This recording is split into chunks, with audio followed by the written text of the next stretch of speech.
What's up? What's up? What is up? You know what it is? It's another Friday. So what's up? What's up? What is up? Another Friday of the Ball Hog Sports Talk. It's your boy B Brown ESQ, aka the Ball Hog, aka the Mountain South, aka Mr. Excessive Celebration, aka Breezy. Yeah, I added another one. It's another Friday. It is October 1st. And we have decided that today's show is going to be called Homecoming and Homegoing. The homecoming part is because October is notorious for when people go back to their college campus, back to the high school campus, and reunite with old friends and have a good time. Watch a football game in the midst of doing it. That part of it, we got it down pat because the Ball Hog Sports Talk is notorious for sports business and entertainment. But also there's going to be some really deep discussions today, because there is this question looming whether or not people should be vaccinated or not. The homegoing part of today's title, the title being both homecoming and homegoing, is going to get a little deep. We're going to talk about how the pandemic has disproportionately affected households and families of color, what that means for sports, business, and entertainment in general. Like we do every week, we're going to get rough, rugged, and raw. So if you came to listen to some riveting discussion, some debate, some argument, whatever you want to call it, you're in the right place. Strap on your seatbelt. Let's go. Wake up, wake up, wake up, and stay woke. Because this is the Ball Hog Sports Talk with your boy, B Brown, ESQ, a.k.a. the Ball Hog, a.k.a. the Mouth of the South. This is the place where sports, business, and entertainment collide. And we're going to give it to you rough, rugged, and raw. So come get you a spoonful, like some grits with butter and salt. You know how we do it in the South, y'all.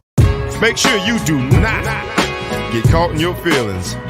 Strap on your seatbelt and enjoy the ride. Come on, let's go, go, go, go.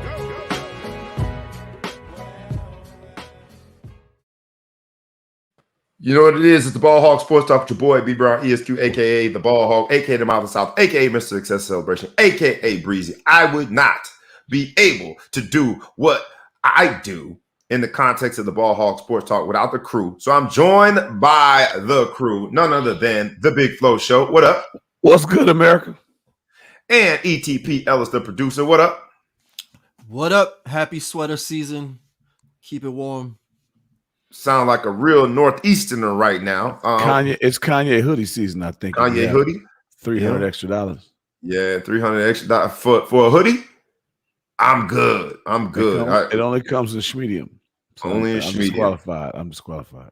Well, he had one of his. Did he have an album called Homecoming? No, Back to School. What was his album? Graduation. I love the Baker Mayfield interview where he gave all the Kanye album drops. That was pretty dope. Yeah. My quarterback is cooler than y'all's. Yeah, the dog pound. Graduation. But Homecoming is synonymous with October. And were either one of you Homecoming King? Were you home Big Flo? Yeah. You were not. ETP, were you the Homecoming? Nah, man. I don't even know if we did that. I should have been. I got cheated. They were stuffing the ballots way back then in 19. I almost told my graduation year. I ain't going to do that. I should have been the Homecoming King, but I wasn't. But we're going to get into that. There will be a Homecoming King and a Homecoming Queen announced here on the Ball Hog Sports Talk because it's homecoming season. But before we get into that, well, we can do a little bit of homecoming. Favorite part of homecoming. I know it shouldn't be this way, but even when it comes to homecoming, black and white schools just different. Like Notre Dame don't even have a homecoming. Homecoming is being celebrated at the illustrious St. Thomas Aquinas of the greater Fort Lauderdale, Florida area this week. They're going to celebrate and honor Coach George Smith. Hate that I can't be there, but my kid's sports schedule, the way my kid's sports schedule is set up, I can't leave for the weekend. I know the black schools, whether it be high school or college, homecoming is all about the band. All about the band. Do you guys have any great memories of a particular homecoming, high school or college? Not you, college, Big Flow Show, because you went to Notre Dame too. Ain't got no homecoming. Any great memories of a homecoming that you like to share? And make sure you keep it PG-13 because I know a lot of people like to go back to homecoming and the girl that you was chasing or the guy that you was chasing, they got an extra 50 pounds on, and now they're a little more accessible now. And other shenanigans happen at homecoming. But any PG-13 homecoming stories you feel comfortable sharing before we get in today? What y'all got? I went to a basketball and track school, so people really had to be bribed to come to our football games, even though we were pretty good. So homecoming, you got to do the pep rally during school hours, so people would show up, and then they would do like a dance contest in the stands. So Andrew, I can't remember what Andrew's last name was, but they would go out there, and he's a big full-figured male, and he would get up and he would dance and do some crazy stuff in the homecoming. So it's probably one time our school would get hyped for football was the pep rallies, but watching the dudes dance in the stands probably was the best. There you go. Andrew. Shout out to Andrew. Andrew might be like, do you know if he's famous now? Dancing with Stars type Andrew thing? Martin is his name. Andrew Martin. Shout out to Andrew Martin. He's doing something great right now, I hope. If you have that type of courage and self-belief that you could dance in front of a whole bunch of... I think he used to do the jelly roll or something. The jelly roll. You showed your age, too. A judgmental teenager. You could dance in front of a judgmental teenager. You got confidence. ETP, any homecoming stories you want to share before we hop in for today? No, man, I don't. Because every year in college, I went to school in Boston, and we'd say, we're going to Howard homecoming this year, every year. And then Howard homecoming would come up, and the bank account just wasn't there. So it was really exciting when we were talking about it. And then it was really sad when it didn't happen. So that's probably the closest I got to Howard homecoming was talking about it. I went to Tennessee State one year for homecoming, and my God, I don't know, all my HBCU grads, those who are loyal supporters, first and foremost, thank you for doing so. I would be remiss if I didn't say at this moment. Please like, please comment, please share, tag a friend, tag a foe. Please subscribe in podcast world and in the YouTube world. But all my HBCU grads that come to the Ball Hog Sports Talk, I don't know how y'all did it. Going to Tennessee State's homecoming and seeing all of those amazing, beautiful, smart, I threw that in there too, women, although we weren't doing math tests in the weekend, they look smart. Smart enough that, man, they knew exactly what to wear. They knew exactly what to do for the weekend. It was an amazing weekend. I don't know how y'all graduated. I really don't know how y'all did it. I don't think I could have focused. While the HBCU world now, especially with primetime Dion taking over and Eddie George at Tennessee State, primetime Jackson State is getting a resurgence, and people are understanding just how good the institutions are in addition to the sports. I don't know if I could have done it. I ain't got that level of focus. Just some beautiful, beautiful people. So you share your Notre Dame, we didn't have the same type of visually. We had quality, but we didn't have the same quantity. You see how I did that? I'm married to a woman from Notre Dame. You can about to back me in no corner, bro. I like how you did that. You like how I did that. We had quality, but we didn't have the same level of quantity. I don't know how y'all did it, man. Salute to y'all. So while you should be proud of the institution, I'm going to just give y'all credit for being able to focus despite all of them distractions. We got to get into homecoming versus homegoing as it pertains to the NBA. Because there are a lot of people that have decided, not a lot, but there are some notable names that have decided that they're going to stay home, if you will, during the game because their decisions, their personal decisions, their civil liberties, dare I say, have told them that they don't want to be vaccinated. They've exercised their civil liberties, their rights to not be vaccinated. But because that runs afoul of the local ordinances in the town that they play or the city that they play, these people will be staying home during home games. Andrew Wiggins is probably the most notorious because of the number, I think close to $9 million. He will be foregoing if he decides to continue down the path of not being vaccinated. And I put homecoming and homegoing because whether we like it or not, this conversation is one of life and death. There have been countless stories of the disproportionate impact that the virus has had on the Black community. So I tee it up just to say, let's talk about it, y'all. The NBA is at a crossroads. Some of its most premier marquee players Andrew Wiggins was a number 1 pick at one point. He's playing for probably still the most watched team, Golden State. Well, maybe not, but up there. They're still a very, very high-value team. Big market, international prominence, going to play a lot of games on national television, maybe without Andrew Wiggins. They're at a crossroads. I know personal decisions are just that, personal. But LeBron talked about it now. He has been vaccinated, and he disclosed that publicly. People have been waiting on it. Others have now nudged him to be a little more of an advocate for other families to make the same decision. The NBA is at a crossroads. When we talk about homecoming versus homegoing, we do so in a way that, as Black folk, we use homegoing for a funeral. It is used in the African-American community. The culture is to say that after you die, you're going back home, meaning you're going back to the motherland, going back to Africa in your spiritual realm. In this NBA, in this culture, where it has been politicized over and over again, healthcare is now taking on the same dynamic as any other issue in America. It's red versus blue. It's conservative versus progressive. Is this state versus that state? Is this candidate versus that candidate? The NBA is facing the same issue now. Where do we go from here? Is there somebody to blame?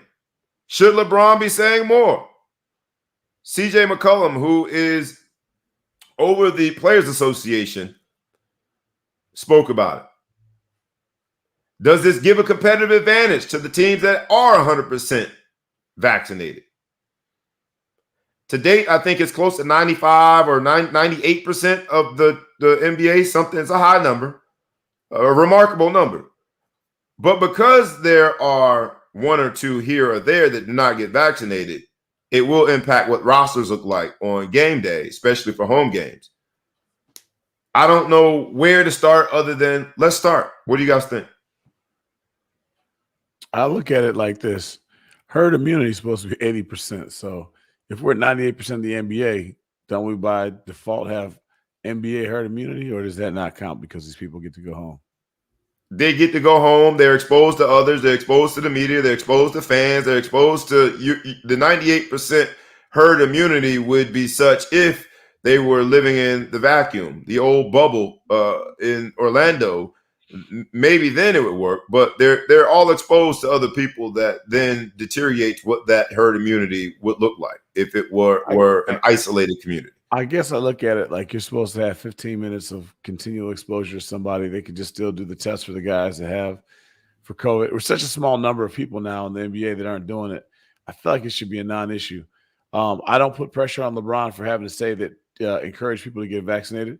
It's still a choice. You need to do it. I think you should have a choice. I know a guy who's been an anti-vaxxer for a long time. He was in the ICU for 6 weeks, almost died from COVID, just got out, going through life-changing stuff. So people got to make the decision if that's scary enough to get a vaccine. And if not, it's hard to do it until it's – now, I guess with the Pfizer being fully FDA approved, I think it's a little bit different. But I'm vaccinated. I encourage people to get vaccinated, but I don't think if LeBron doesn't feel like it's his place to try to put pressure on you to do it. I mean, we're talking about 30 people in the NBA. If they want to sacrifice – if those 30 people leave the NBA, we'll be fine. I disagree because it to me it harkens back to the commercial of Charles Barkley saying, "I am not a role model," but you are. I think LeBron has been very outspoken when it comes to personnel decisions. Carmelo talked about it. Russell Westbrook talked about it. He's the de facto GM of the team. He's the de facto GM of the league. So I'm a little less willing to just say, hey, it's not LeBron's role. He came out and said, that's not my job. But neither is deciding Carmelo's going to be on your team. That's not your job, but you decide to do it anyway. I bet you Carmelo's vaccinated. Yeah. So, yeah, I think it's a hard one, right? So what I really, really respect about LeBron in this instance is we always kind of look at celebrities and there's this expectation and they're just gonna kind of say and toe a party line that's gonna sell more tickets or the whatever's the most popular opinion. And in this situation, like he's being super authentic, right? Like, which is kind of surprising in the sense that he clearly doesn't have all of the messaging that we've gotten about vaccines from day one. There's been a lot of confusion. No matter how intelligent you are, no matter how engaged you are in learning and trying to understand all this, there's questions. And the fact that the assumption is, because everybody's saying the vaccine works and this is what we're doing, is automatically we just have to shame everybody for not getting it. Now, understanding the science, understanding all of that, the fact that he came out and said that he had it, he waited for a very long time. So that, to me, that's a statement in and of itself. He's like, look, I understand reservations. I had them myself, but I have the vaccine and I made the decision within the context of all of the elements that I had to evaluate. But then to condemn him as if he's not sitting here carrying the flag for a vaccine, we still don't know what the true efficacy of this vaccine is or how it's affecting things. But at the same time, we understand that it's helping. The expectation is that it's going to help us. So for me, I appreciate that he's being authentic. We always talk about, athletes or celebrities are just going to say whatever for the check. I don't know, maybe Pfizer didn't write a big enough check for him to endorse the vaccine. I mean, it's all commercialism, right? But he came out, he admitted that he got the vaccine. So I respect that. And then on the Andrew Wiggins side, I have to only respect his position, right? He's willing to give up $9 million. He filed for a religious exemption. The league said no. So we don't really know the backstory of what Andrew Wiggins' situation or the other 30 players are. What now, is he a Christian Scientist or something? I don't know. I mean, that's the thing. I don't know. But for somebody to be willing to, like, I have dealt with a lot of people that talk negatively and are naysaying about the vaccine, but you talk about them losing their job, not $9 million, their job, like, and they're not making $9 million, half the season making $9 million. So his conviction, there's something to be said about it. And I don't really agree with people shouting people down where he's willing to make those sacrifices and he's got his convictions for it. So I just think with this whole vaccine thing, there's been a lot less dialogue and just more browbeating about, they say the vaccine works, you need to get the vaccine. But if we listen to everything from the beginning, I mean, there's people in other countries that are mixing vaccines because they run out of supply and then they can't travel because they're not meeting requirements. Everything is changing day by day. So I don't challenge anybody for having those concerns. Now, obviously, we're seeing that there's positive results to the vaccine. But I think those two obvious positive results, like preventing homegoings. Right, but your likelihood of dying with the vaccine drops exponentially. And I hear both of you guys, but look, man, I gotta dig deeper. It's one thing to respect his decision, but because we all have, or respect his conviction, we all have the right to make decisions.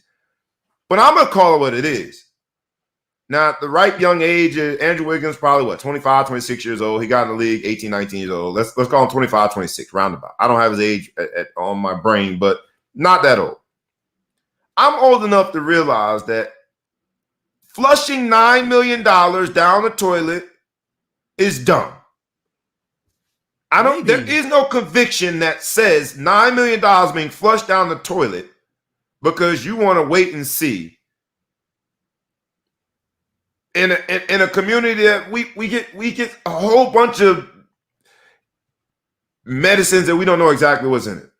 I'm going to call it dumb. I'm sorry. Now, the fact that the early opposition to the vaccine stated, I got to wait and see. I don't know what's in it. I want to make sure. I get that. We ain't there no more. We are. The FDA has fully approved it. FDA has not fully approved anything that has come back and been considered like these conspiracy theorists out to kill humanity. Not The true. FDA has never let's- approved anything fully that's done that. That's intentionally. But let's not sit here and say the FDA, if it's FDA approved, there's plenty of over-the-counter medicine. There's all types of ingredients that are out there in the world that are causing cancer and homegoings and all of that have been long approved by the FDA. So just because it's approved by the FDA, I'm not going to sit here and say, oh, all of a sudden it's safe. I'm not saying that about the vaccine, but I'm also not saying that because they got the stamp of approval from the FDA, when the FDA is recalling Zantac and digestion medicine and all of these things that are literally killing people. I'm not like, that's not a good argument. And companies have been sued out the wazoo because it's such an extraordinary exception of what normally happens. There were people that lied, and so people are being sued out the wazoo for Zantac and things like that. What I'm saying is, unless you are investigating and researching every single molecule in every food that you eat, don't take this opportunity because it's disproportionately affected the Black community. Don't take this and I don't want to personalize it, but I think it just helps make the point. Seeing someone die at the age of 55 that was very close to me because of this freaking virus pre-vaccine makes me it just, I don't understand it enough to say, yeah, it's about civil liberties. It's about civil liberties, but there's enough research out there now that you cannot disconnect your decision and how it impacts people around you. In this case, how it impacts the team that you play for. But in most cases, how it impacts the family in which you live, the school that you attend. Your decision isn't just your decision. And I get it that we all have these civil liberties, but your decision doesn't happen in a vacuum. It's impacting other people. And that's why the spread continues. Is because we've held on to this notion that, oh, it's my right to make the decision. And I don't care what religion he is. To throw $9 million down the toilet is dumb. Yeah, it's why generational wealth is like, that's dumb. And if we don't call it dumb, then we're kidding ourselves. But you don't have you're in the real world. Nobody's just throwing $9 million at you, man. Yo, the money is not. If you have convictions, and I'm not saying I agree or disagree with this man, but I respect. If he was saying I'm anti-vax, and then they said, you know what, you're gonna lose $9 million. It's like, cool, shoot me up, I'm good. Like, that's when I lose the respect, because it's like, oh, you really weren't about that. You didn't want that smoke. You were talking all this, I don't want to get the vaccine. But now when they start turning the screws, but I got nothing but respect. Granted, I don't think I'd make that decision, but I have to respect that he's sticking to his guns and saying, I'm not, whether for right or for wrong, that's his decision. And maybe it affects other people. Look, vaccinated or unvaccinated, I wear masks wherever I go. I sanitize, I keep my distance, all of that. That's my decision. I don't have to do it, but I do it. But if he's willing to sacrifice that, then that's on him. I'd rather he spend a few $100,000 to hire his own personal scientist or healthcare provider to do the level of research that has never been done. Take the remaining $8 million and give it to some research fund that is going to benefit people. Like, that's crazy. $9 million, that's crazy. At the end of the day, that doesn't make sense. I'm sorry. That does not make sense. And we're like, we respect it. We respect it just because we can't really understand it, because we don't have the $9 million to throw away. But we don't have it. And he has so much money. He has so much, like $9 million to him. He's not got to sell nothing. Yeah. But at the end of the day, I mean, would you risk the life of one of your children for $9 million? He's risking it. What are you saying? That's a bad example, because he could potentially be risking it by not taking the vaccine. Hold on. Would you risk the life of one of your kids for $9 million? You know the answer to that. So okay, so in his mind, he's to Ellis's point, he's proving that he really believes in his heart that there's a greater risk from taking this vaccine, because he's willing to give up 9 M's for it. I'm not willing to give up 9 M's for anything, but I'm not going to risk my life or someone else's for the 9 million. I happen to believe, when I saw so many doctors and stuff that I knew taking it, I was like, all right, I'm going to take a leap of faith. But, I was skeptical at first. We all were. Even though FDA approved it, they've never approved a drug this quick. So there still is some stuff. And to Ellis' point again, Zantac, Celebrex, there's always these things that get approved, and you find out later they'll kill you. And there's a class action suit for things. I still take a drug that there's a class action suit commercial telling it's going to kill me, and I'm still taking the stupid drug. Like, well, what the hell is this? Trusting my doctors. So I would take it if I was him. But if he doesn't want to take it, it's not hurting nobody but himself. It does hurt somebody, but that's my thing, is that we get to it doesn't hurt anybody. And the reason you and ETP wouldn't make that decision is because you're old enough. You have enough wisdom to know that $9 million can go a long way for his kids, his kids' kids, his kids' kids' kids. If you just put in a fund aside, it could go a long way to helping Black communities across the globe. So, that's true. But you're saying, I guess you can characterize me that way, but at the same time, all of us have some level of integrity about something where you can't be bought. We all have it. We all have it. Very little for me, but yeah, I mean, I'm open. I'd love for people to challenge my line. Not too many things I won't do. But that being said, like, maybe this is his line, and my whole thing is, if he's taking all of the precautions to prevent infecting other people, because at the end of the day, if he's cool with whatever the effects could be of getting vaccinated or not getting vaccinated, cool.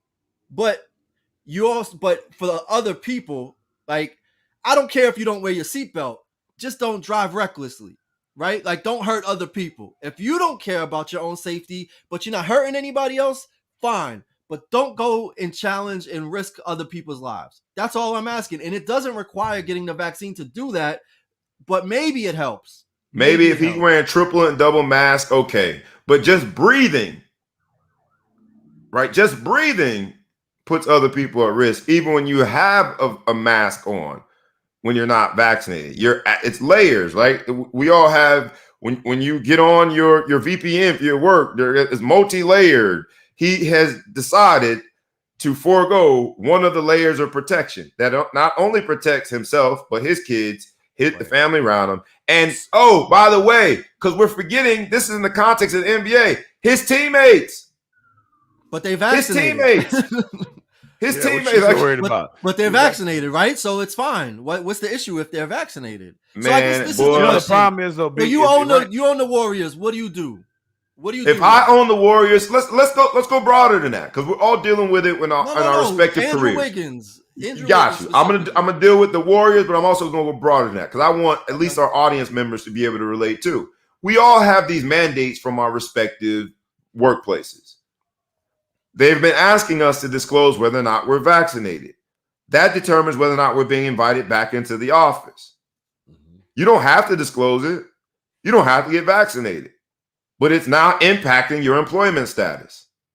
Most of us also have a line in terms of a conviction, but when it comes to the ability to pay our bills and take care of our family, people are like, it ain't that serious. He's got enough money where he can make that decision. Specifically to your question, if I'm the Warriors, I'm looking for somebody else. I just think it's a bad decision. Cam Newton is probably on the sideline right now because of his civil liberties. Oh, I made the decision. And I'm going to push back the Big Flow Show. You said it's not on LeBron. It's not incumbent on him to encourage others. Yes, it is. Just like it was incumbent on Charles Barkley to get over that silly statement, I am not a role model. Whether you like it or not, you are. LeBron is the face of the decisions being made in the NBA. Simple and plain. So him coming out and saying it was a big story. Anybody else on the Lakers could have made the same statement, wouldn't have been a story. I think it is. He's saying it's not my job. I think it is his job to encourage other families to get into researching it sufficient enough where they can make a similar decision to protect not only them, but others. Because there are a lot of homegoings, y'all.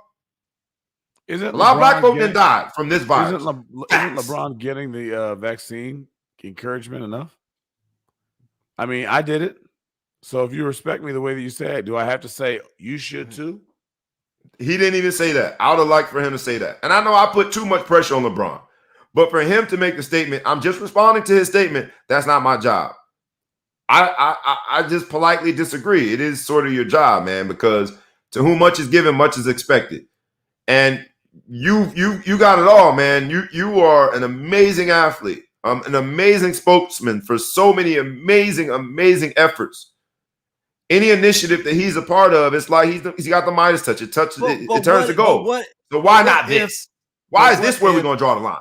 But what if he's not fully invested? Like, what if he's not fully committed to the idea, and plenty of people are getting vaccinated just because they're like, well, I don't know, but the worst that happens is I have some reaction to the vaccine, but supposedly this could help. The probability might help. The probability is that it'll help. And I'm not saying, look, I'm not giving any specific opinions, but if he doesn't feel that truly, then why are we pushing? Like, the last thing we want is to be pushing celebrities that have a platform to say things that they don't fully believe. That's the last slippery slope we want to ride down. But according to the Big Flow Show's logic, he absolutely fully believes, because for me and my family, we got vaccinated. Isn't that the litmus test? Let me give you an analogy, though, B. Isn't that the litmus test? Let's say right now, I'm convinced that Notre Dame is gonna beat Cincinnati and cover, right? And I'm willing to put $100,000 on it. I'll say, look, man, I tell you, I took Notre Dame, whatever, but I still know it's a risk. Am I supposed to tell you, hey, man, you should put your money on this, B? Nah, I risked mine because I took the risk, and to me, I figured it was worth it, but I know it's a risk, so I'm not going to tell you to do it. I'm not going to ask you to put your money behind it. So LeBron is like, look, I got great example. If we were talking, like, that's not apples to apples in terms of life or death the is a little bit more important than money, right? In terms of the probability, what I'm saying is this. If you had some information that told you that the likelihood that you were going to make good on that bet, when I compare the likelihood of you taking that vaccine and preventing death because you have the vaccine, scientifically, if you had that kind of numerical, empirical data that got me my money, I want to fight you if you ain't told me that. Yes, tell me, bro. I need that bread too.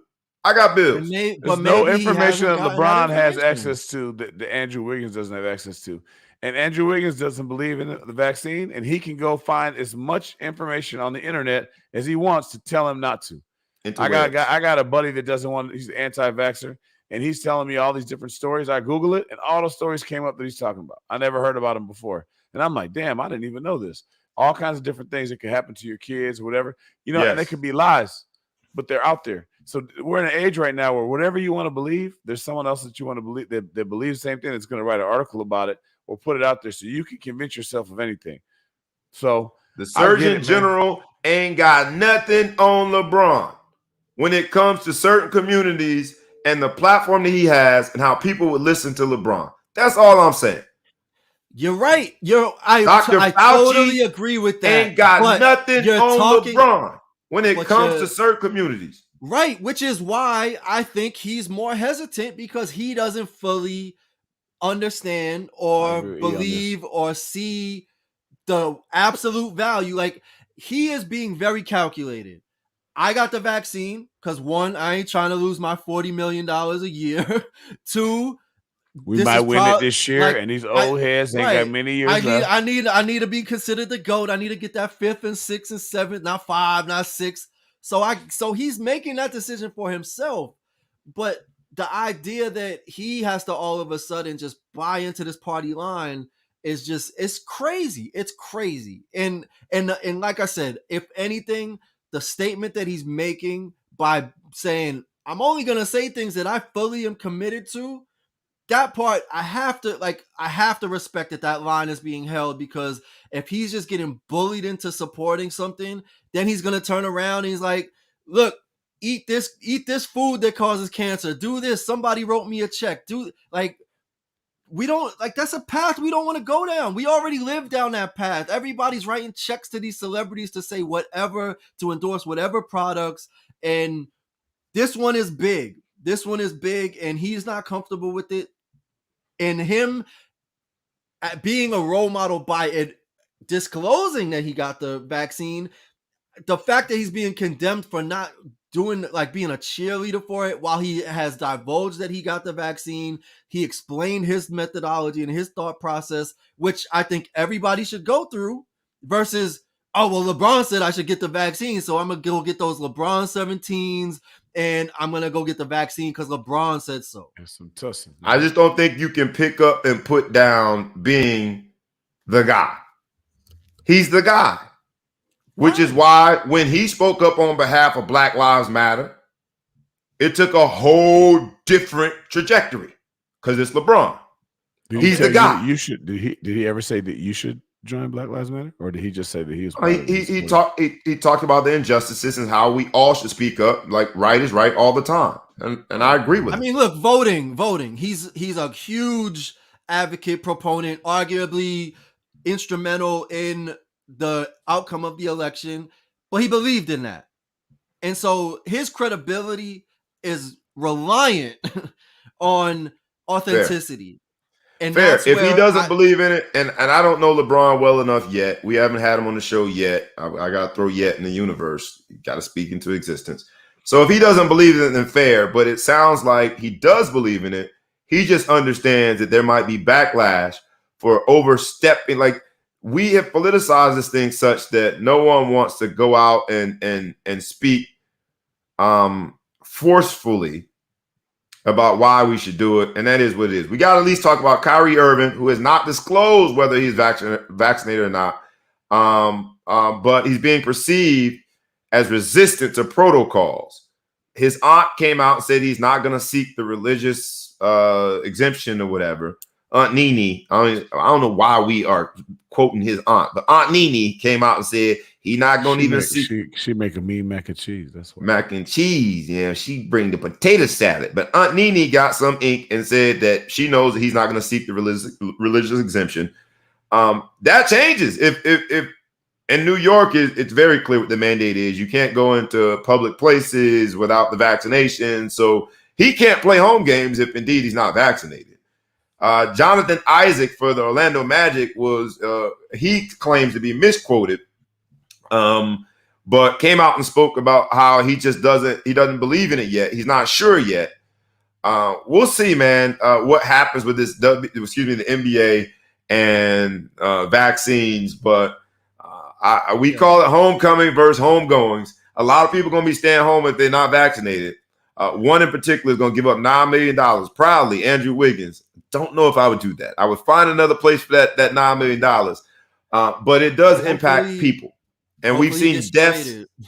In exorbitant number of people have died because of this virus. So I do believe in civil liberties, but I also believe that there's got to be a healthy conversation of how we get beyond this. We're going on like March of 2020 is when this started. There's something to be said about what you commit to as a teammate as well. But if you don't believe in the science of it, then you don't believe in the science of it. There's another homecoming and potential homegoing that we got to discuss. Because in Foxborough this weekend, there's a particular Bostonite on the show who I know is going to be watching closely. But the whole world will be watching closely.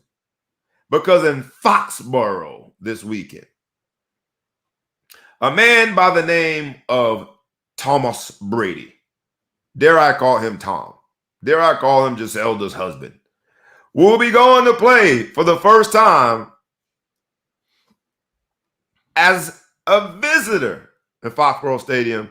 The Tampa Bay Bucks take on the New England Patriots, and I guess that's what we call it. But the reality is Tom Brady's taking on Belichick. The legacies are taking on one another. This homecoming is going to be like no other. If he wins, that would be 31 teams that he has beat on the road, which is like crazy. The only team he has not beaten other than New England, I'm pretty sure they're going to win, is Seattle. That's pretty impressive, man. Love him or hate him, that's pretty impressive. What happens this weekend? He hasn't beaten Seattle on the road. He has not beaten Seattle on the road. That's the only team other than New England. Just probably never played them there. Yeah, he's not. I don't know. I didn't look that deep into it, but that's the only. I was like, wait, who else hasn't he beat? If he beats New England, that's the 31st team he has beaten on the road in his career. Lead the team so that I could beat the team. Lead the team so I could beat the team. What happens? People are cashing in. It's the highest ticket demand for a Patriots game since 2000, and that was not a Super Bowl game. and the second highest ticket ever in Boston sports history. People are looking forward to this matchup, as am I. What happens? And the homecoming, Tom Brady going to Foxborough, does it create a homegoing? Because someone's legacy has to die. We have said forever, never, never, they've been intertwined. Was it because of Belichick that Brady won, or was it because of Brady that Belichick won? Somebody's homegoing, in terms of legacy, is being prepared. Who's it going to be? So I don't think so. It really makes me upset that it has to be an either or situation with this, because for anybody that's going to sit here and say Brady is the reason Belichick won Super Bowls or Belichick is the reason Brady won Super Bowls doesn't understand the dynamics of coach-player relationship, the fact that football requires so many elements beyond just one player or one decision. It requires preparation, execution, and strategy, right? And so for me, one of the most interesting things about what's happening right now, Tom Brady's having like the season of his life in the first 3 games. And they're saying that he's on pace, I think, by midseason. By midseason, he's 44 years old. By midseason, he's going to outperform himself in his 20s, right? So everybody's putting it to say, look, Tom Brady, he's invincible. Look how great he is in his 40s. The undercurrent of that stat is in his 20s, he was supported by top defenses and a supporting cast that allowed that team to be successful. So Belichick had to craft and orchestrate this team and get the personnel and put together the game plans so that Tom Brady could develop in that system, where now literally Tom Brady's taking a lot of that mentorship and going on and taking it to the next level and able to instill that in his teammates and in another organization. And Belichick got Mac Jones. You sound like a real Patriots fan right now. You see how he punted on who was going to be the home going? No, it's not the legacy. The Patriots are going to get mopped right now. The Patriots are going to get mopped up. That's not even a question. But you don't think that then impacts the legacy of Belichick? No, hell no. Hell no. Why? How does one regular season game impact the fact that, one, look at the Tampa Bay Buccaneers. Like they returned 22 starters from a Super Bowl team, and they got Mac Jones. Those 22 people returned largely because of, like you call him, the Jedi. Sure. Those 22 people, a lot of whom are in Tampa Bay because of the Jedi.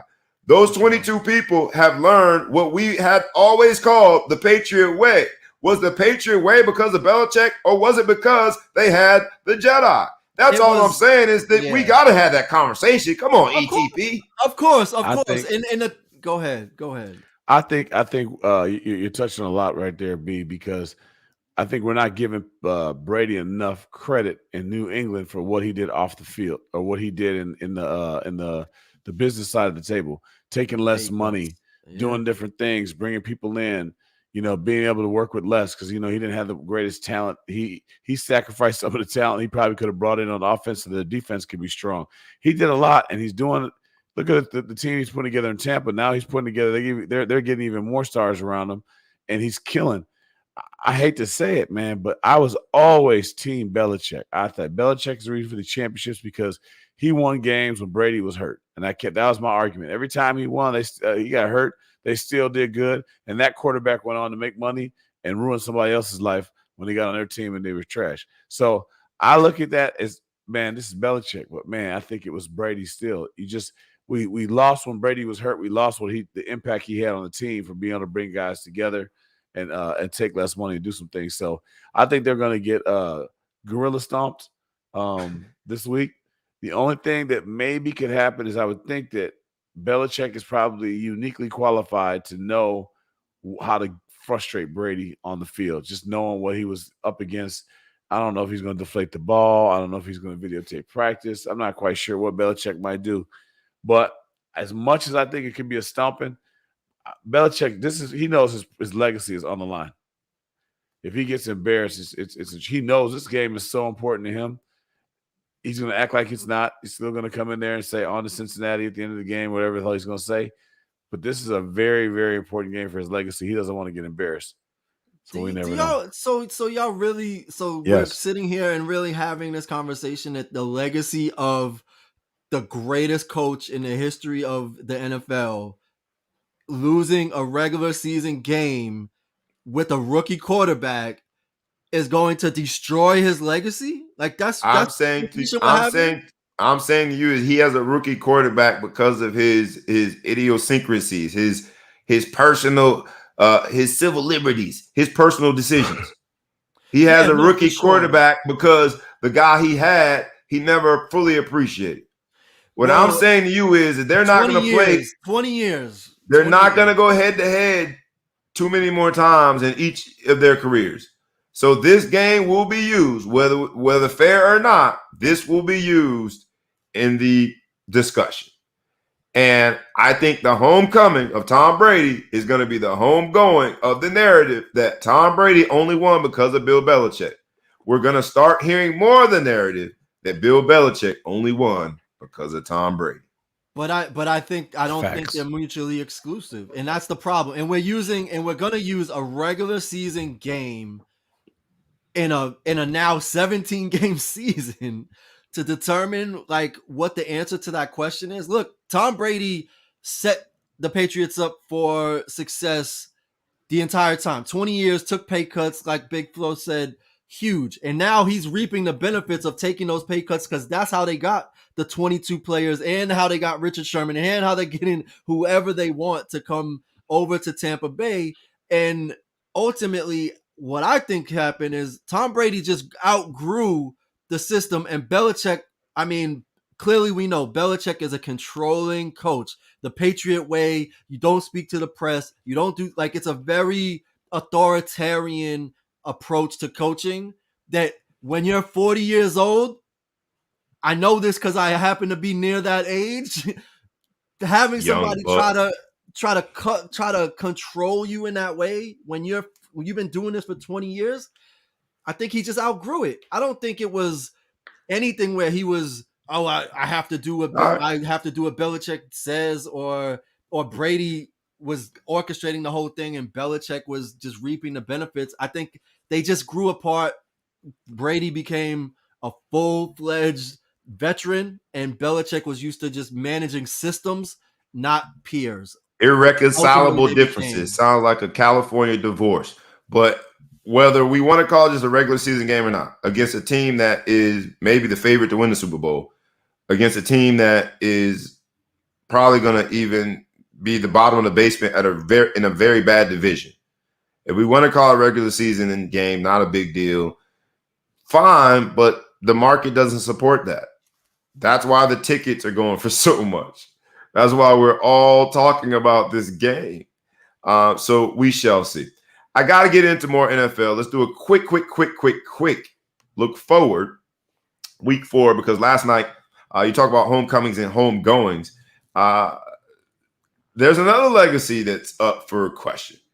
Urban Meyer was just as comfortable as he could possibly be going down as one of the best college coaches ever. He tried to make the transition to the NFL, knew it would be tough, playing with a rookie quarterback.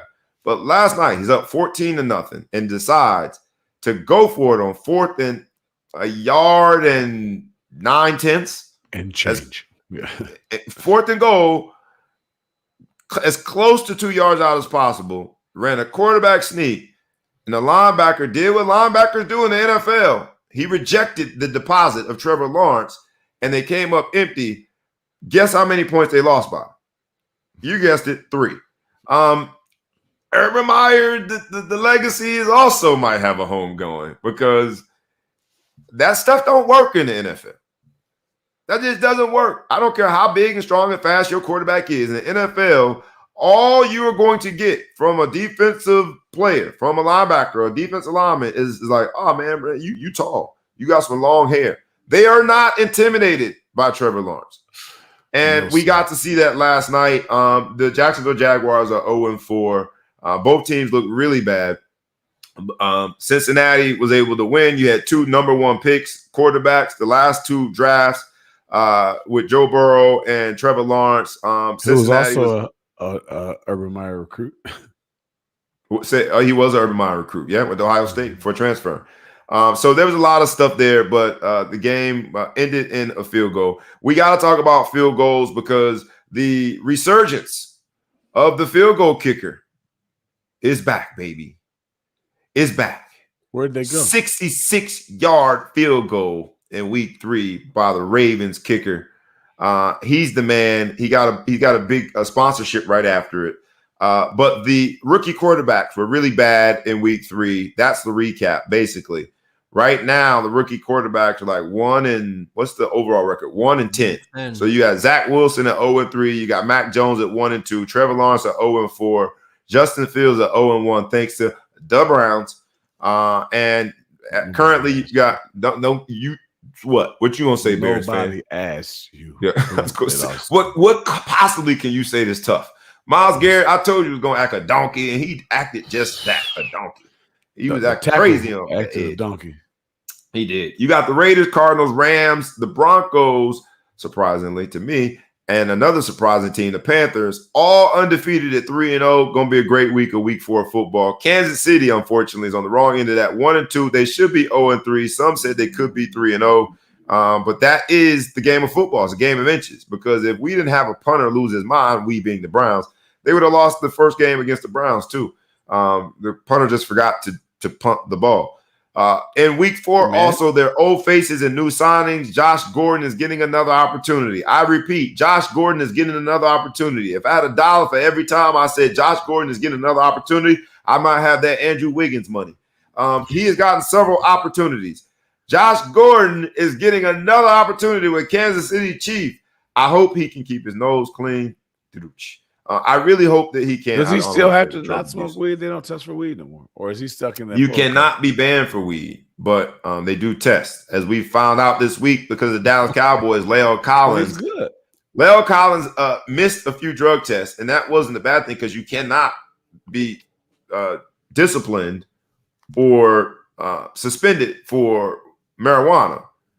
But somehow, some way, despite that reality, he tried to bribe the drug tester, or whatever you call it. I don't know what you call it. Person. He missed 2 drug tests because of funerals.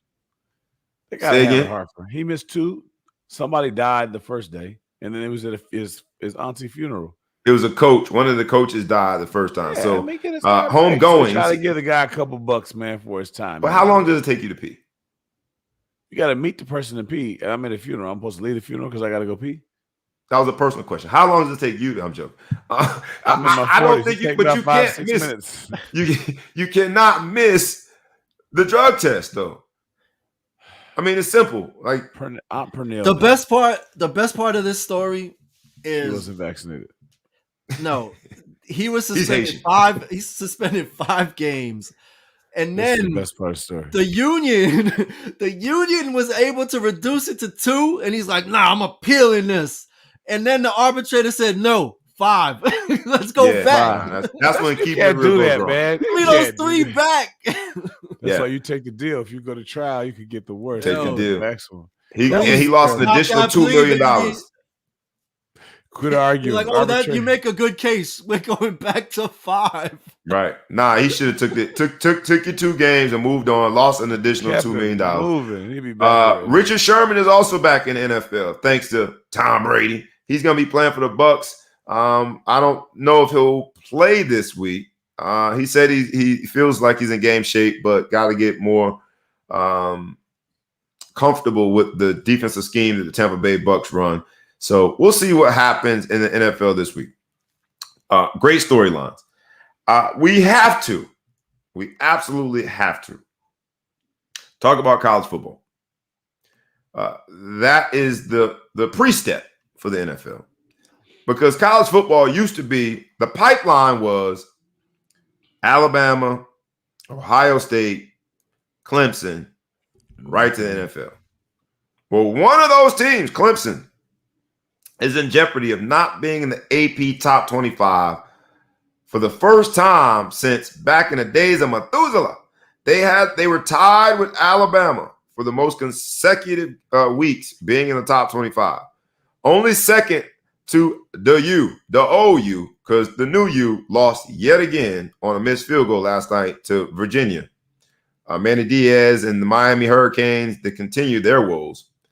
But Clemson, tied with Alabama for the most consecutive weeks in the AP top 25, is in jeopardy of not making it.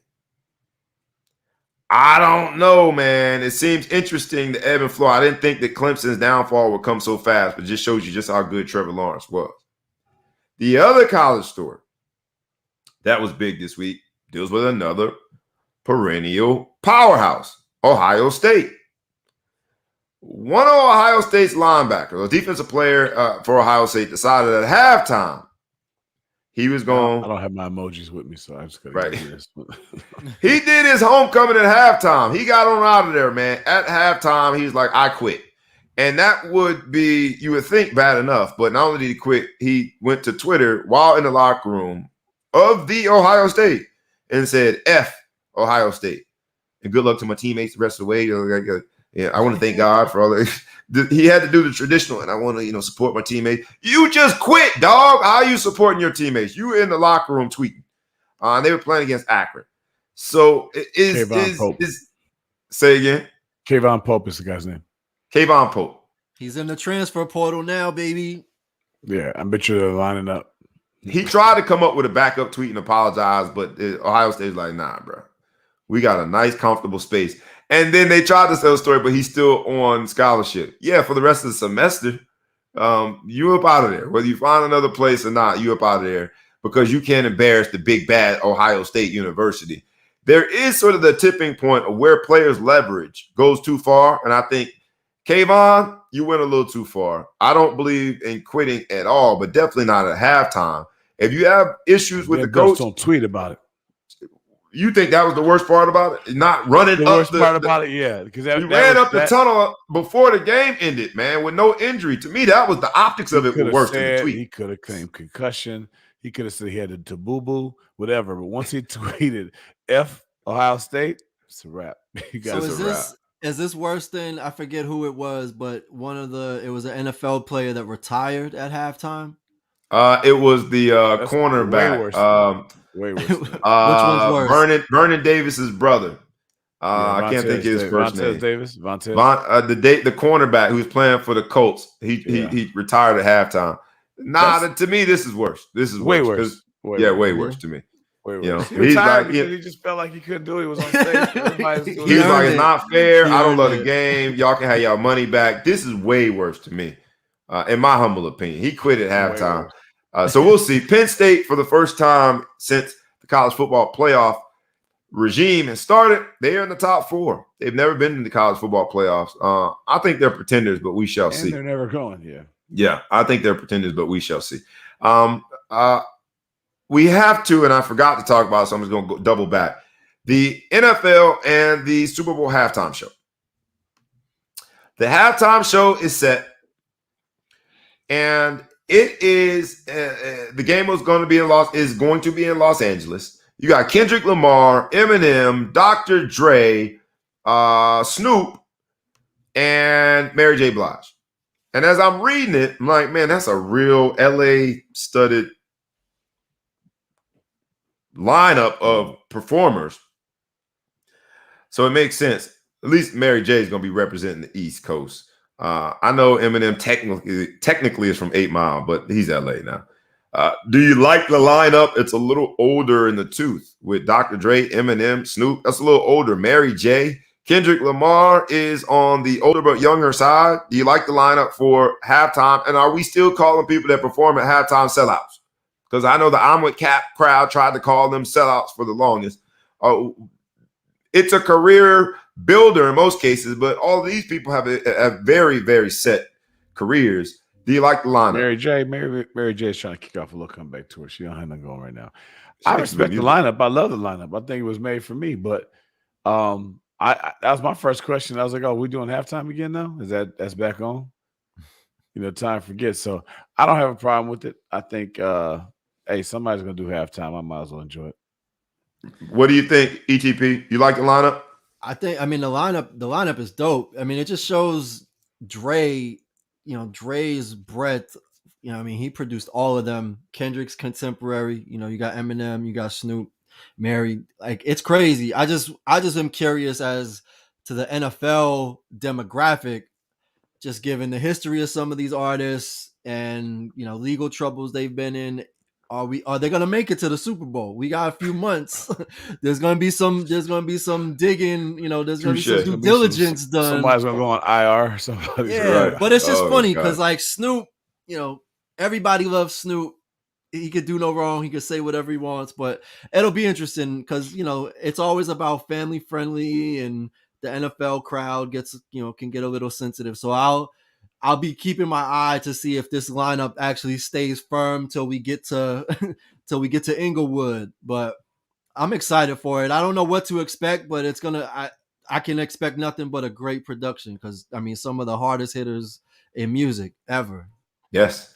And we'll see. I'm looking forward to it, man, just because we all talk about the versus battles, and people have started saying that, Dr. Dre versus Puffy would be a good one, or whether or not it's Jermaine Dupri versus Puffy.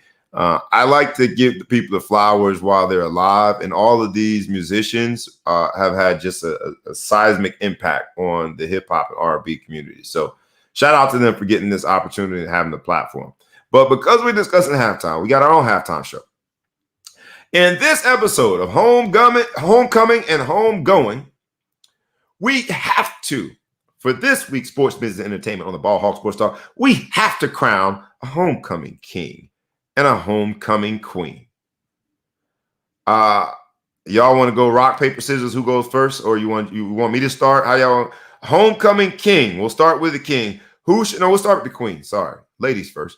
Who should be the homecoming queen of Ball Hog Sports Talk this week? I'll go first.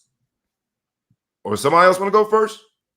We want to hear yours. You want to hear mine first? I'm going to go with Skylar Diggins Smith.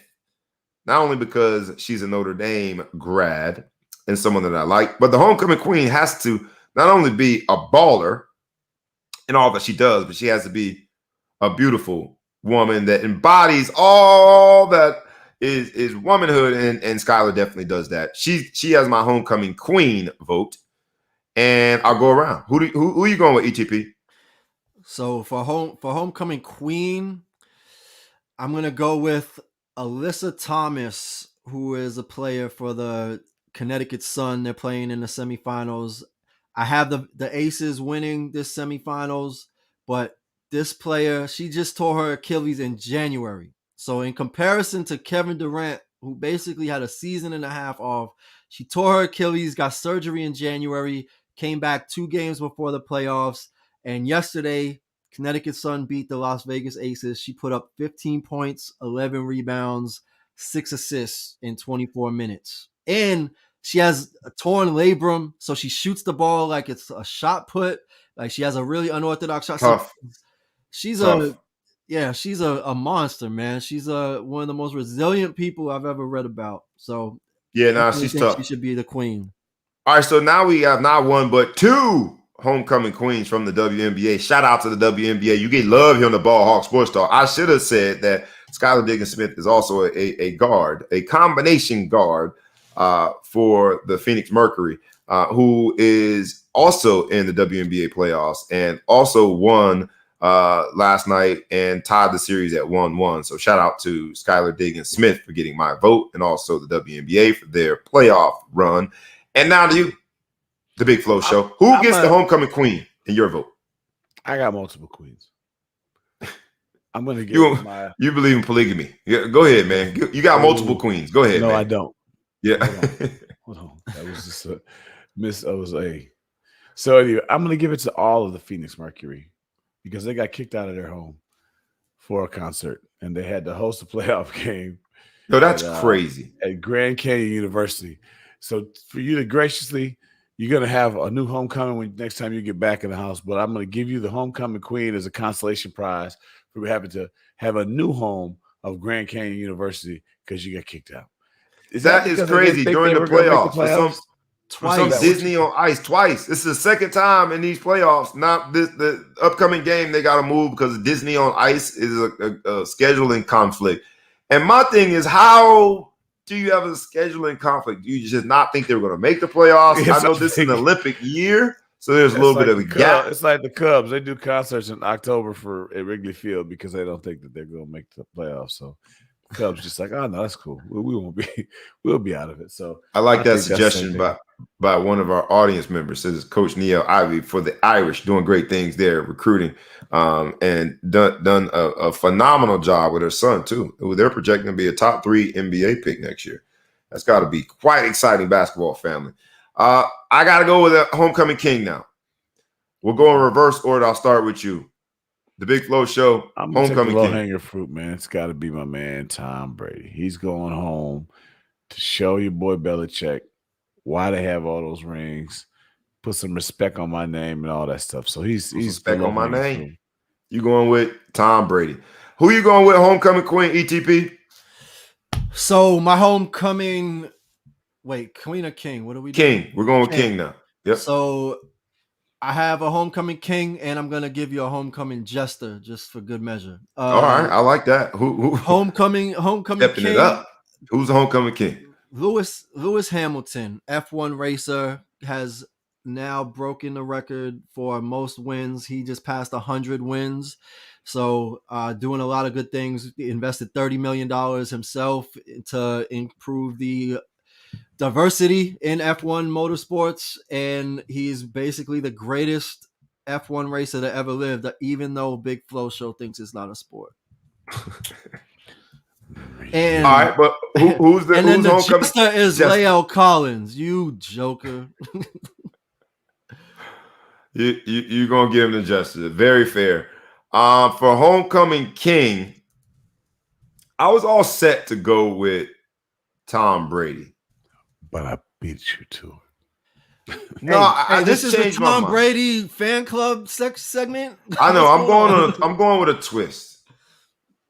The homecoming, the homecoming king on the Ball Hog Sports Talk, according to just me, the person that's going to get my vote this week for a homecoming king is none other than Bill Belichick.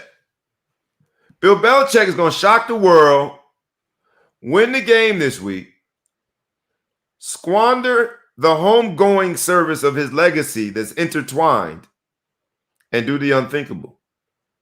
Because while you're calling it just a regular season game, if the Patriots, led by Mac Jones, can beat Tampa Bay, star-studded Tampa Bay team, it's anything but just a game.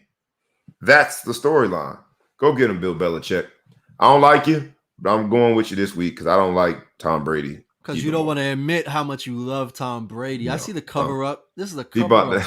That's all that was, a cover up. This is a cover up. I see you trying to throw us off the scent. It's gonna be. Hey, Bill Belichick about to shock the world. We got to get into name, image, and likeness. You're onto something. I think the legacy. If Belichick wins, it's gonna be like wait a minute. How did he win with that team? And if there's anybody, you brought me around. This affects legacy. Hey man, because I do understand the dynamic between player and coach. And if you're thinking about the game of chess and the psychological advantage, the coach always has the advantage, man. Right? You call him coach. Like there's just there's a paternal dynamic there that he still wants to please Coach Belichick. And I think somehow, some way, Belichick gets it done with that Patriot team, and he becomes the homecoming queen for the week. Homecoming king for the week. Sorry. All right, let's get into name, image, and likeness. Name, image, and likeness for the week. Let's do a quick update. There are some good stories with name, image, and likeness. This is the place that you come get name, image, and likeness news. We have delivered it like no other, and the name, image, and likeness world continues to evolve. I'll let you guys start. If there are any particular name, image, and likeness stories that you want to talk about for this week, the NCAA is still trying to figure out what the Wild Wild West looks like. There are teams, there are universities that are doing deals or they're putting together departments within their sports department, like sort of subgroups within their sports department to help these young people with their deals. Is there any name, image, and likeness deal that stood out for any of you this week that you want to talk about? I'll let you start off, Ellis. So a few, but one of mine is kind of the counter in name, image, and likeness. It's that the NCAA, after I don't know how many years the NCAA basketball tournament's been going on, but I think about 75 years or so, and the women's Long been going time on for about 50 or 60 years.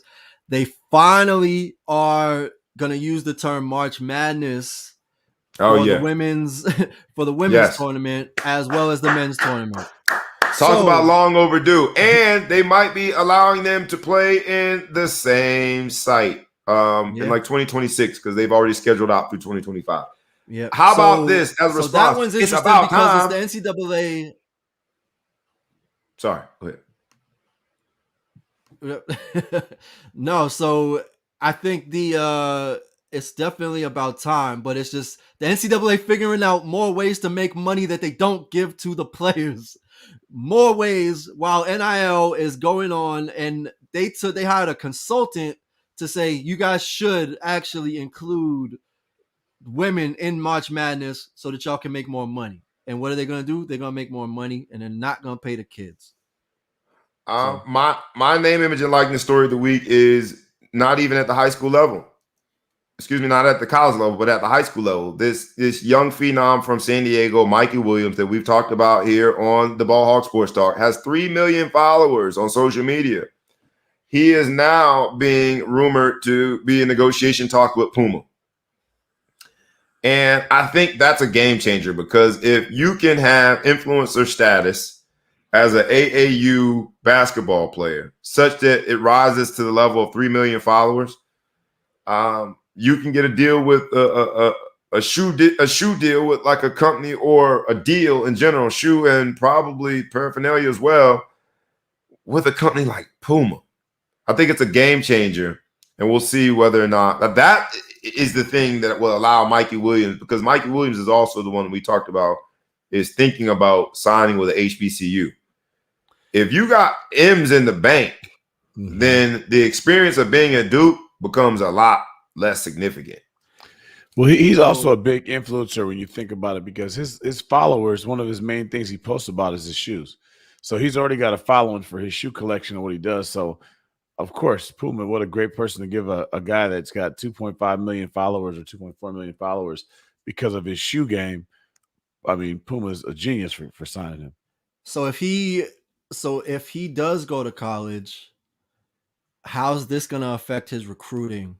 Because Puma doesn't sponsor hardly any. I don't think they have any deals with any schools. They could probably get one of these HBCUs though. Well, the HBCU, so it potentially open. So is Puma? It'll be interesting, right? Because then does Puma now start to have conversations with the schools that he's interested in to try to get that deal, or do schools that already have deals look away from Mikey Williams because they don't want that competitive branding as part of their marquee player? It's an interesting one, and this name, image, and likeness stuff is just opening up so many questions in terms of how the sponsorships work. Got it. The Big Flow Show. Any name, image, and likeness stories that stood out to you before we got a grand finale? But I don't know if any one of them stood out to you. I'm gonna stick with this theme that I've been seeing with the girls coming up, the women, coming up. And they have Maxim Betts offers a statewide NIL deal to every female student athlete in Colorado, regardless if you're D1, 2, or 3. Not the most lucrative deal in the world, but they're taking advantage of the fact that there are no rules and that no other athletes can do sports betting. But they extended this offer. It's $500 for 3 months of social media mentions and things of that nature.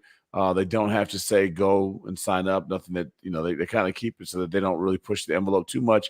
But I just like the fact that so many female athletes, especially people. I like the fact that there's a benefit to people who are not at scholarship level, like D3 is not scholarship level schools, that they can actually make some money. And and then prosper off of this. So I'm happy to see name, image, and likeness not just impacting the top 1% of athletes that are going to be rich anyway, but getting some of the, the people that really need it the most. Love it. Side stories or side notes, sidebars, if you will. Phil Knight, never really normally a sidebar, but I got to get to the grand finale. But he started an agency with Oregon alumni to support current athletes with name, image, and likeness deals. And while that in itself is cool, the fact that he has hired Sabrina Ionescu, that's right, of the WNBA, that's right, of the New York Liberty, Sabrina Ionescu, who was Miss Comeback from her injuries, will serve as the chief athlete officer in a liaison capacity to the current athletes under this new agency that Phil Knight has started. So I think that's really cool. Phil Knight, Mr. Nike himself, Sabrina Ionescu, who is also an Oregon grad, completely makes sense. The grand finale for name, image, and likeness is also when keeping it real goes wrong. There were all of these deals in preseason for these quarterbacks.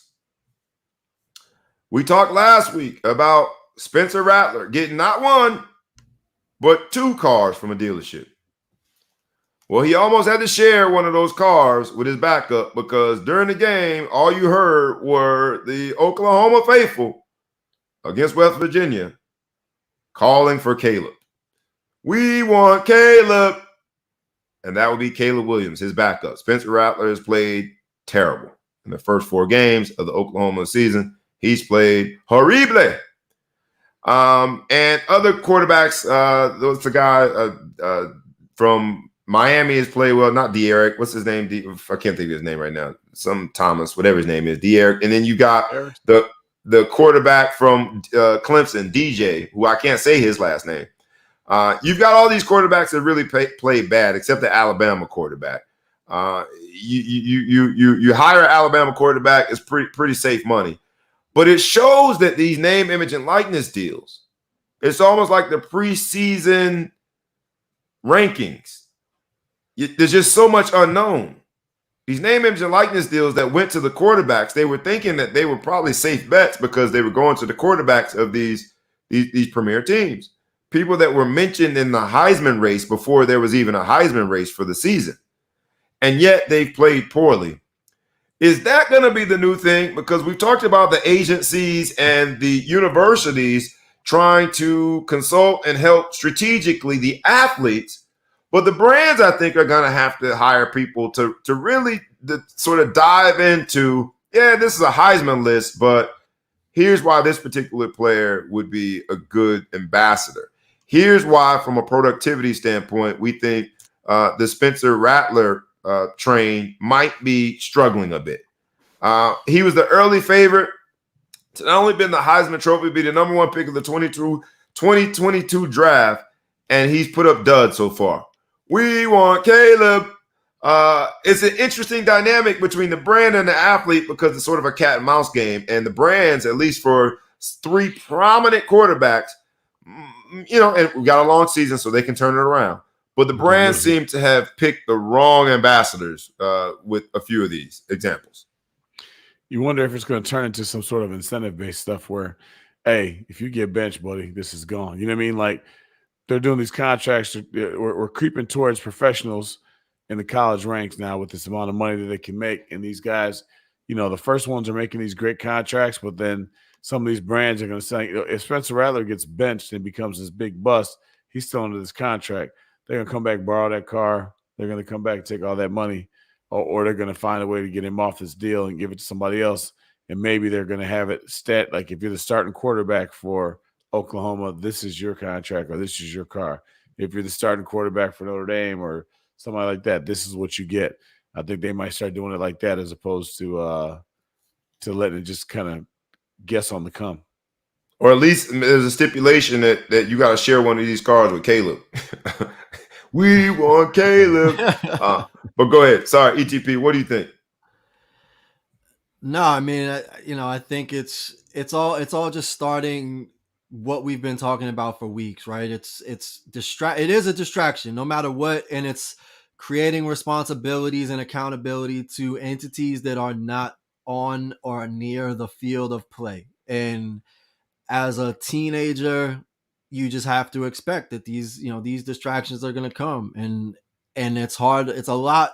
I mean, just going to college, just moving out of your parents' house and going to college, step one, that's a big change in your entire landscape. Now you have to be accountable to your coaching staff and to your school and your schooling, and now you've got people that are paying you more than everybody else.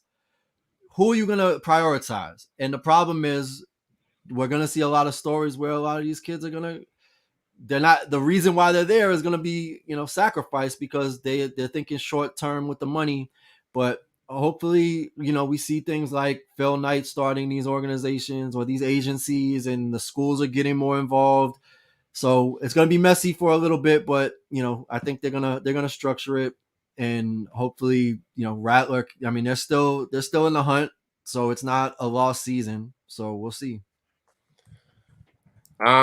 Gotta agree with you there. You are the guru when it comes to the branding and marketing stuff. Gotta agree with you there. But when it comes to Spencer Rattler, he did say in his press conference, it's not a distraction. It's all about football. Which, looking at his numbers, I really started to scratch my head. Well, it don't look like it was all about football. You ain't playing very well. We want Caleb. Really interesting times to see what's happening. And my apology for fumbling through D'Eriq King's name. Gotta love the names, baby. D-Eric with a Q. Hey, stop, man. Let me talk about my name, man. My bad. D'Eriq King, the Miami quarterback, also had a lot of deals and hasn't played well. Has been injured. So we'll see. I think there will be people on the brand side that are going to help them think through the football aspects of it. Well, look, they've got this many number of games on, playing away, and they play against some of the top defenses. And like, it's going to be sort of a fantasy-like analysis, fantasy football-like analysis of who's going to be the most productive. We want to sign those players. And it is not tiptoeing. We're going full speed, free market. There's an article out on Sportico that talks about this is full speed for a free market when you start having those discussions about whether or not your productivity leads you to a deal.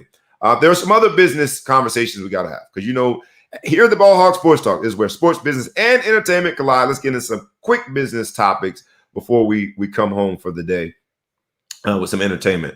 But Spencer Dinwiddie, who I've always liked, who was doing great with the Brooklyn Nets before they decided to revamp and get a much better team. Spencer Dinwiddie was the star of that team before they brought in the three big names.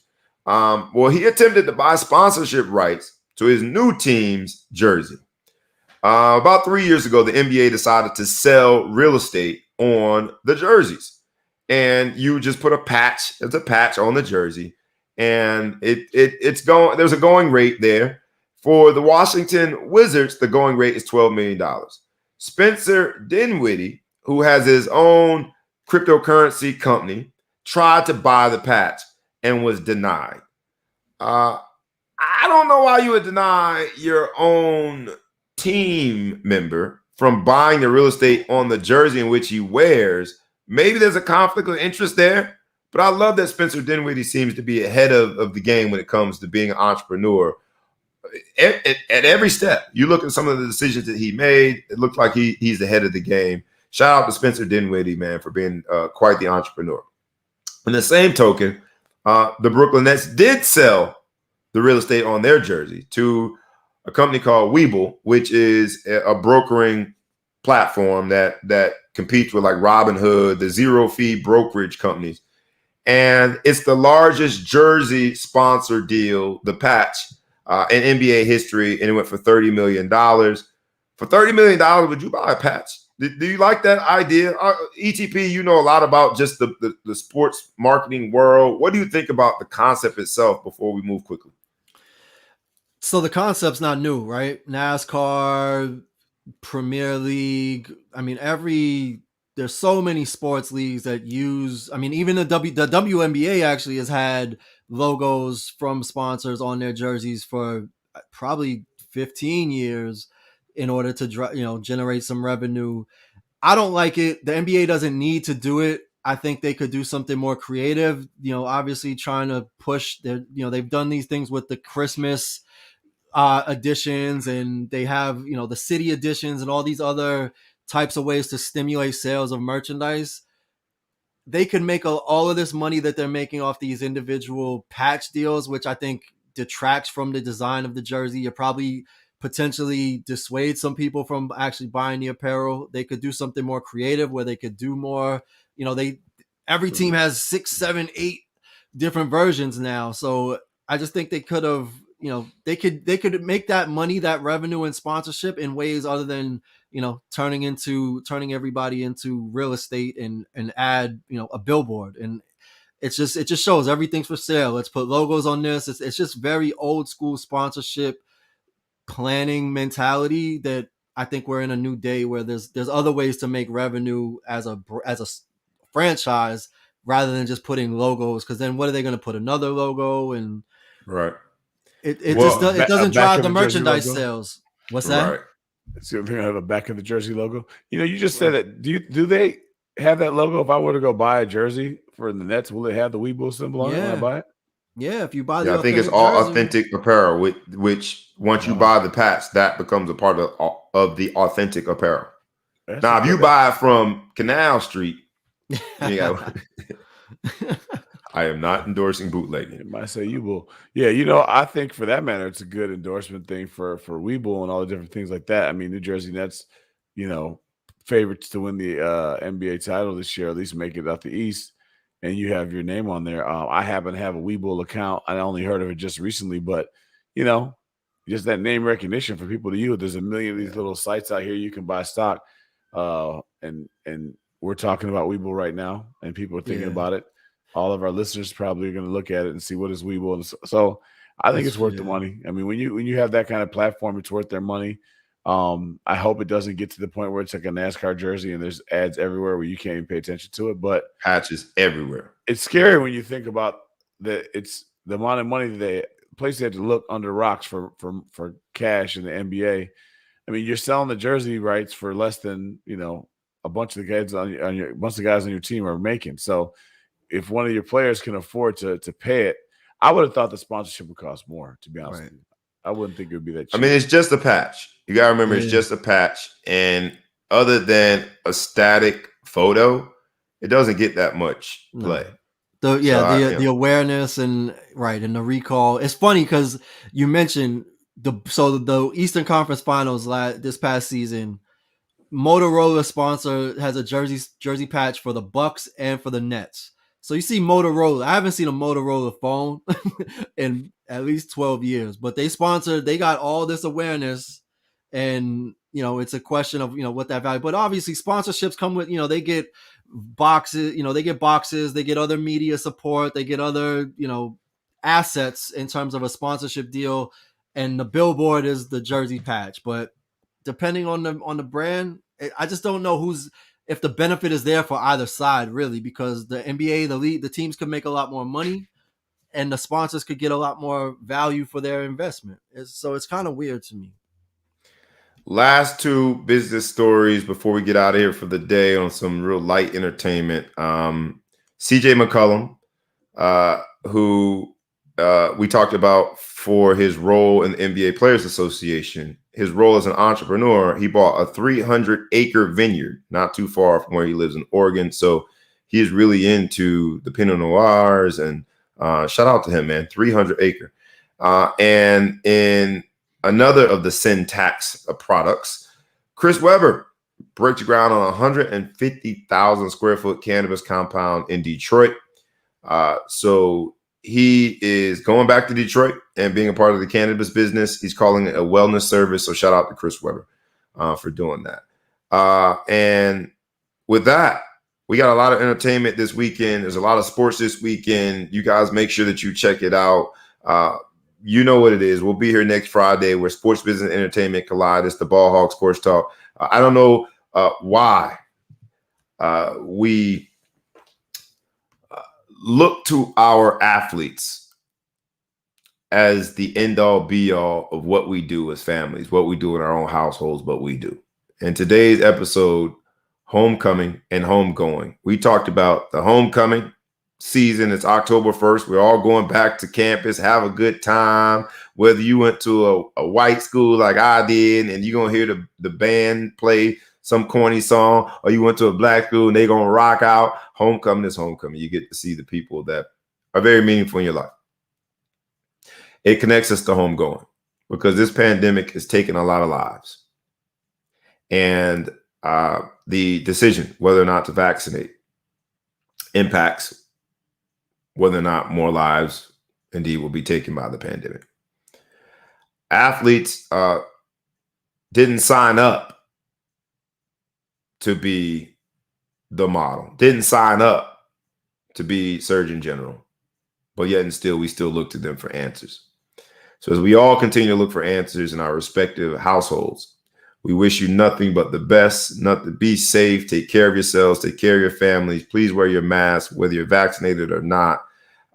And join us next week on the Ball Hawk Sports Talk. Please like, comment, share, tag a friend, tag a foe, tag anybody that you know. Make sure you subscribe to the podcast, subscribe to YouTube. We appreciate you. It's the Ball Hawk Sports Talk. We out.